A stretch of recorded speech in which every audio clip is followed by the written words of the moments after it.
की घन थी, ठंडी हवा चुभ रही थी। आदित्य अपने ऑफिस के साथियों समीर और रोहन के साथ एक दूर दराज इलाके में जमीन का सर्वे करने आया था। यार, ये ठंड तो रुकने का नाम ही नहीं ले रही। इतनी ठंड में तो जम जाएंगे। ऊपर से रात का समय है और हम सुनसान सड़क पर खड़े हैं। सुनो, यहाँ से चलते हैं। मुझे नहीं लगता आधी रात को कोई गाड़ी मिलेगी। जी सर, हमें यहाँ से निकलना चाहिए। तीनों उस वीरान सड़क से आगे बढ़ने लगे, इस उम्मीद में कि शायद कोई वाहन या कोई बस्ती दिख जाए। तीनों ने पक्की सड़क छोड़कर जंगल की ओर जाने वाले उस कच्चे रास्ते से चलने का फैसला कर लिया। उन्हें जरा भी अंदाजा नहीं था कि यही फैसला आगे चलकर उनकी जिंदगी हमेशा के लिए बदल देगा। चारों तरफ घना जंगल, ठंडी हवा और एक अजीब सी गहरी खामोशी। यार, सर के चक्कर में कहाँ फंस गए। ऑफिस से पैसे मिलते हैं तो काम तो करना पड़ेगा ना। बस लेट हो गई, अब क्या कर सकते हैं। वे बिना जाने आगे बढ़ते रहे कि यह रास्ता आखिर जाता कहाँ है। अंधेरा धीरे धीरे और गहरा होता जा रहा था। कुछ दूर चलने के बाद उन्हें जंगल के बीच एक छोटा सा मकान दिखाई दिया। बाहर एक आदमी आग ताप रहा था। उस देखो, वहां कोई आग जलाकर बैठा है। चलो मदद मांगते हैं। उसकी लपटों की रोशनी अंधेरे को बस थोड़ा सा चीर पा रही थी। तीनों उस घर के पास पहुंचे। जंगल की खामोशी अब और भी भारी लग रही थी। जैसे ही उस आदमी ने उन्हें देखा, उसके चेहरे पर हल्की सी रहस्यमयी मुस्कान धीरे धीरे फैल गई।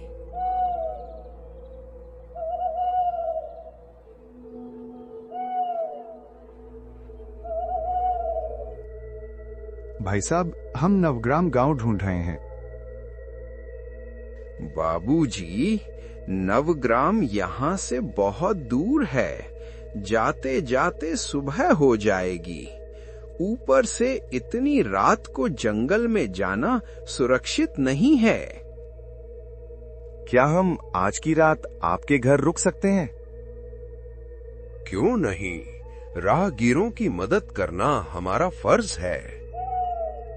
आपको ठंड नहीं लग रही? इतने हल्के कपड़ों में बैठे। हम यहीं के रहने वाले हैं, ठंड का असर नहीं होता। अचानक मौसम बदल गया। तेज बारिश शुरू हुई। बादलों की भारी गड़गड़ाहट और हवा की आवाज मानो किसी की चीख जैसी लग रही थी। ये मेरी पत्नी है, उस आदमी ने उन्हें अंदर ले जाकर कहा। ये लोग रास्ता भटक गए हैं, सुबह होते ही निकल जाएंगे। पत्नी ने मुस्कुराते हुए कहा, आप चिंता मत कीजिए, यहाँ सुरक्षित हैं।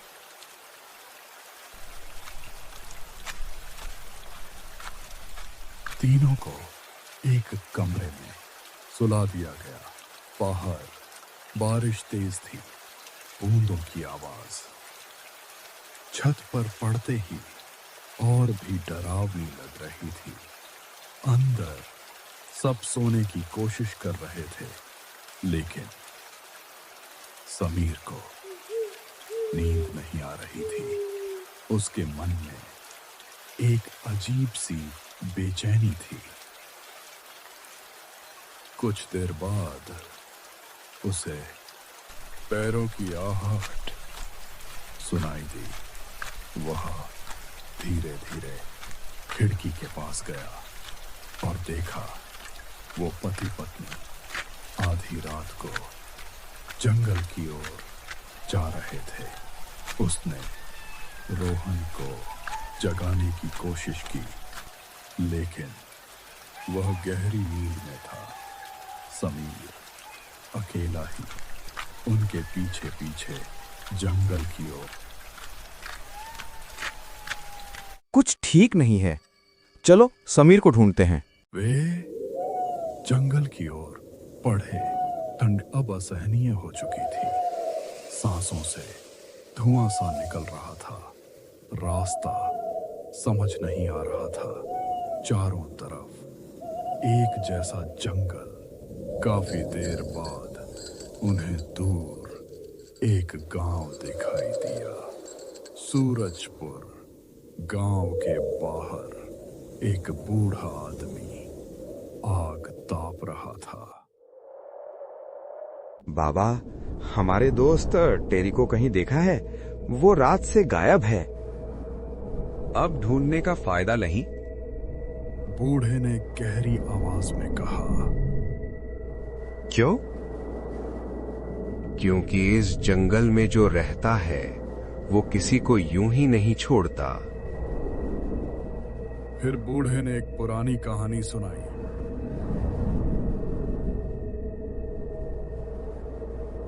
सालों पहले इस गांव में एक गरीब आदमी रहता था। मोहन, उसकी पत्नी किरण अक्सर बीमार रहती थी। गांव में कोई अस्पताल नहीं था। इलाज के लिए 400 किलोमीटर दूर शहर जाना पड़ता था। मोहन कई बार गांव के मुखिया धर्मपाल से कहता, मोहन विनत सरकार से जो पैसा मिला है उससे अस्पताल बनवा दीजिए, गांव वालों की जान बच जाएगी। लेकिन धर्मपाल हर बार उसे टाल देता। एक रात किरण की हालत अचानक बिगड़ गई। तेज बारिश, सुनसान रास्ता और घोर अंधेरा। मोहन उसे लेकर शहर की ओर निकला। उसके कदमों में घबराहट थी, सांसों में बेचैनी। लेकिन रास्ते में ही किरण की सांसें थम गई। सब कुछ वहीं खामोश हो गया। मोहन अंदर से टूट गया। कुछ समय बाद उसने भी जहर खाकर अपनी जान दे दी।